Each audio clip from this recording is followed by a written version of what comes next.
Iran की धरती तप रही है, इजराइल के फाइटर जेट्स आसमान चीर रहे हैं और चीन की नजरें पूरी दुनिया के समंदर पर टिकी हैं। अमेरिका अपनी चालें चल रहा है और रूस अपने मोहरे फिट कर रहा है। पूरी दुनिया को लग रहा है कि खेल सिर्फ बारूद और मिसाइलों का है।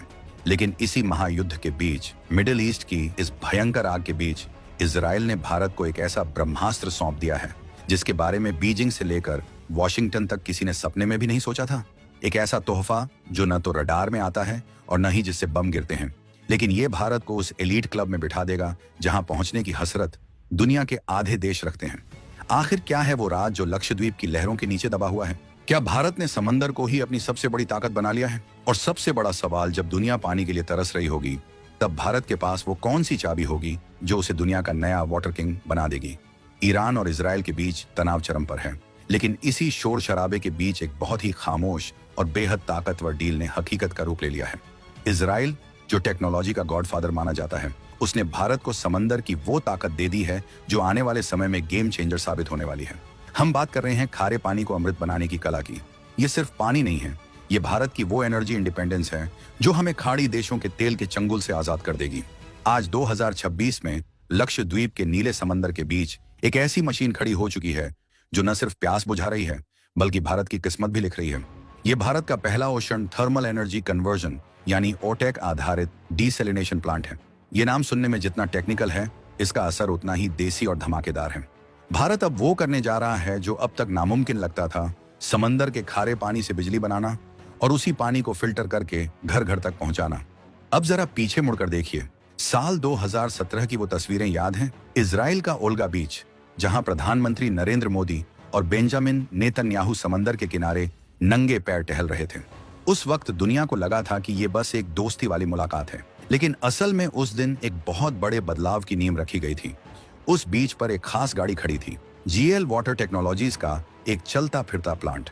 नेतन्याहू ने मोदी जी को दिखाया था कि कैसे समंदर का नमकीन पानी मिनटों में पीने लायक मीठा पानी बन जाता है। मोदी जी ने वो पानी पिया और शायद तभी तय कर लिया था कि ये करिश्मा भारत की धरती पर भी होगा। आज 2026 में वो सपना हकीकत बनकर हमारे सामने खड़ा है। इजराइल ने अपनी वो सबसे कीमती टेक्नोलॉजी भारत के साथ शेयर की है, जिसके दम पर उसने रेगिस्तान में भी हरियाली उगा दी। ये दोस्ती का वो फर्ज है जिसे इजराइल ने निभाया है और भारत इसे कभी नहीं भूलेगा। लेकिन भाई, ये इतना आसान नहीं था। लक्षद्वीप के बारे में सोचिए, चारों तरफ पानी ही पानी, लेकिन पीने के लिए एक बूंद नहीं। यहाँ के लोगों को दशकों तक मीठे पानी के लिए तरसना पड़ा। या तो बारिश का इंतजार करो या फिर जहाजों से पानी आने का। बिजली के लिए भी वही हाल, कोची से डीजल मंगवाओ, जनरेटर चलाओ और फिर जाकर कहीं बल्ब जलता था। मॉनसून के दिनों में तो हालत और खराब हो जाती थी। लेकिन अब सीन बदल चुका है। लक्षद्वीप अब किसी पर निर्भर नहीं है। यहाँ जो ocean thermal energy conversion plant लगा है, वो दुनिया के लिए एक मिसाल है। ये प्लांट समंदर के तापमान का इस्तेमाल करके बिजली बनाता है। सोचिए, फ्री की धूप, फ्री का समंदर और फ्री की बिजली। ये है 2026 का नया और आत्मनिर्भर भारत। ये प्रोजेक्ट सिर्फ इंजीनियरिंग का नमूना नहीं है, ये भारत की शान का प्रतीक है। अब थोड़ा टेक्निकल बात करते हैं, लेकिन बिल्कुल आसान भाषा में। इस मशीन का काम करने का तरीका बड़ा ही जादुई है। समंदर की ऊपरी सतह पर पानी सूरज की वजह से गर्म रहता है, लगभग 30 डिग्री सेल्सियस। लेकिन जैसे ही आप गहराई में जाते हैं, करीब 1000 मीटर नीचे, तो पानी एकदम बर्फ जैसा ठंडा होता है, लगभग 8 डिग्री से भी कम। अब इंजीनियरों ने क्या किया? उन्होंने एक ऐसा सिस्टम बनाया जहां ये गर्म और ठंडा पानी मिलकर एक खास साइकिल चलाते हैं। इस तापमान के अंतर से भाप पैदा की जाती है जो टरबाइन घुमाती है और बिजली पैदा होती है। और मजे की बात यह है कि इसी प्रोसेस के दौरान जो भाप बनती है, उसे ठंडा करके मीठा पानी बना लिया जाता है। यानी एक तीर से दो शिकार, बिजली भी मिल गई और पीने का शुद्ध पानी भी। इसे कहते हैं असली जुगाड़ और हाई क्लास टेक्नोलॉजी का मेल। आज जब मैं लक्षद्वीप के स्थानीय लोगों से बात करता हूँ, तो उनकी आंखों में एक अलग ही चमक दिखती है। वो बताते हैं कि पहले चाय का स्वाद भी अजीब लगता था क्योंकि पानी खारा होता था, लेकिन अब हर घर में मीठा पानी आ रहा है। लोग कह रहे हैं कि चाय और कॉफी का स्वाद ही बदल गया है। ये छोटी बात लग सकती है, लेकिन उन लोगों के लिए ये किसी वरदान से कम नहीं है। अब उन्हें बिजली कटने का डर नहीं है, क्योंकि अब उनके पास खुद का पावर प्लांट है जो समंदर की लहरों से चलता है। डीजल की वो महक और शोर अब गायब हो चुका है। लक्षद्वीप अब ग्रीन एनर्जी का हब बन रहा है। ये है वो बदलाव जो जमीनी स्तर पर लोगों की जिंदगी बदल रहा है। लेकिन रुकिए, ये मामला सिर्फ पानी और बिजली तक सीमित नहीं है। इसके पीछे एक बहुत बड़ा रणनीतिक और जियोपॉलिटिकल एंगल भी है। 7 मार्च 2026 की उस खबर को याद कीजिए। ईरान के केशम आइलैंड पर एक डिसैलिनेशन प्लांट पर हमला हुआ था। देखते ही देखते दर्जनों गांवों की पानी की सप्लाई ठप हो गई। हाहाकार मच गया। उस घटना ने पूरी दुनिया को एक कड़ा सबक दिया कि पानी के प्लांट आज के दौर में सोने की खान जैसे हैं। अगर दुश्मन को किसी देश को घुटनों पर लाना है तो वो उसकी पानी की सप्लाई काट देगा। भारत ने इसी खतरे को भांप लिया था। लक्षद्वीप हमारे देश का वो हिस्सा है जो सामरिक दृष्टि से बेहद संवेदनशील है। अगर यहाँ भारत ने खुद के स्वदेशी और आत्मनिर्भर प्लांट लगा लिए हैं तो इसका मतलब है कि कल को कोई संकट आए तो हमारे द्वीप सुरक्षित रहेंगे। हमें किसी बाहरी मदद की जरूरत नहीं होगी। इजराइल ने भारत को यह टेक्नोलॉजी देकर चीन के गाल पर एक करारा तमाचा जड़ा है। चीन चाहता था कि वो हिंद महासागर में अपना दबदबा बनाए, लेकिन भारत ने अपनी स्वदेशी ताकत और इजराइल जैसे भरोसेमंद दोस्त के साथ मिलकर अपनी स्थिति इतनी मजबूत कर ली है कि अब कोई हमें आंख दिखाने की हिम्मत नहीं करेगा। हम सिर्फ तकनीक सीख नहीं रहे हैं, बल्कि अब हम इसे अपने हिसाब से कस्टमाइज कर रहे हैं। भारत अब दुनिया का वो सेंटर बन गया है जहां से दूसरे छोटे आइलैंड वाले देश ये तकनीक मांगने आ रहे हैं। मालदीव हो या मॉरिशस, सब भारत की तरफ देख रहे हैं।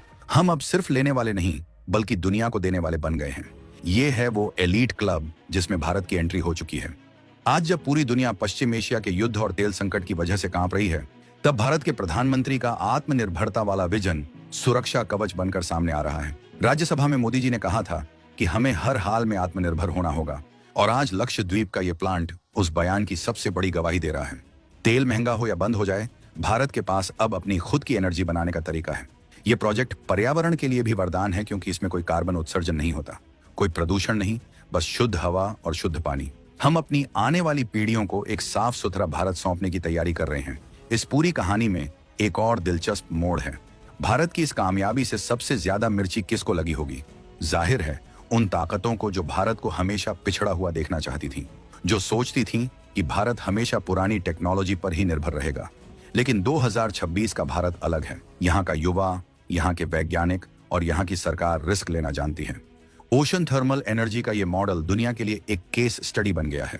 इजराइल ने तो हमें रास्ता दिखाया, लेकिन उस रास्ते पर दौड़ना और अपनी मंजिल तक पहुंचना, ये पूरी तरह से भारतीय टैलेंट का कमाल है। केंद्रीय मंत्री जितेंद्र सिंह ने भी साफ कर दिया है कि अब बिजली कटौती जैसे शब्द लक्षद्वीप की डिक्शनरी से बाहर हो जाएंगे। अब आप खुद सोचिए, जिस देश के पास 7,500 किलोमीटर से ज्यादा लंबी कोस्ट लाइन हो, अगर वो समंदर के पानी को अपनी ताकत बना ले तो उसे दुनिया की कोई भी ताकत कैसे रोक सकती है? ये तो बस शुरुआत है। लक्षद्वीप में जो हुआ वो अब अंडमान निकोबार और भारत के अन्य तटीय इलाकों में भी होने जा रहा है। भारत का मिशन है कि हर भारतीय को साफ पानी मिले और बिजली की कमी कभी ना हो। इजराइल की वो छोटी सी शुरुआत आज एक विशाल वटवृक्ष बन चुकी है। ये भारत इजराइल की दोस्ती का वो सुनहरा अध्याय है जिसे इतिहास के पन्नों में सुनहरे अक्षरों से लिखा जाएगा। दोस्तों, ये कोई मामूली खबर नहीं है। ये भारत के सुपर पावर बनने की दिशा में एक बहुत बड़ा कदम है। हम अक्सर मिसाइलों और स्पेस मिशन की बात करते हैं, लेकिन पानी और बिजली जैसे बुनियादी मुद्दों पर इतनी बड़ी जीत हासिल करना असल मायने में देश को मजबूत बनाना है। भारत अब उस मुकाम पर है जहां वो अपनी समस्याओं का समाधान खुद ढूंढ रहा है। इजराइल का यह तोहफा भारत के लिए गेम चेंजर है। समंदर की लहरें अब भारत की गुलामी करेंगी और हमें वो ऊर्जा देंगी जो हमें सबसे आगे ले जाएगी। गर्व कीजिए कि हम उस दौर में जी रहे हैं जहां भारत अपनी शर्तों पर दुनिया चला रहा है। लेकिन क्या आपको लगता है कि सिर्फ टेक्नोलॉजी से ही हम सुरक्षित हो जाएंगे, या फिर हमें अपनी समुद्री सीमाओं पर कुछ और भी बढ़ा करने की जरूरत है? क्या ये ओशियन थर्मल एनर्जी आने वाले वक्त में पेट्रोल और डीजल को पूरी तरह खत्म कर पाएगी? ये सवाल आज हर हिंदुस्तानी के जहन में होना चाहिए, क्योंकि जब तक हम सवाल नहीं पूछेंगे तब तक हम सुधार नहीं करेंगे। भारत की ये छलांग चीन और पाकिस्तान के लिए एक वार्निंग है कि भारत अब वो पुराना खिलाड़ी नहीं रहा, अब वो नियम बनाने वाला देश बन चुका है। इस वीडियो के अंत में मैं आपसे सिर्फ इतना पूछना चाहता हूँ, क्या आपको गर्व महसूस हो रहा है कि भारत अब इजराइल जैसी वर्ल्ड क्लास टेक्नोलॉजी को न सिर्फ अपना रहा है, बल्कि उसे और भी बेहतर बना रहा है? इजराइल ने जो साथ दिया है उसके बारे में आपकी क्या राय है? कमेंट्स में अपनी राय जरूर दीजिए। आपकी एक एक राय हमारे लिए बहुत मायने रखती है। इस वीडियो को इतना शेयर कीजिए कि हर भारतीय को पता चले कि लक्षद्वीप में क्या बड़ा धमाका हुआ है। देश की ताकत और आत्मनिर्भरता की ये कहानी हर घर तक पहुंचनी चाहिए।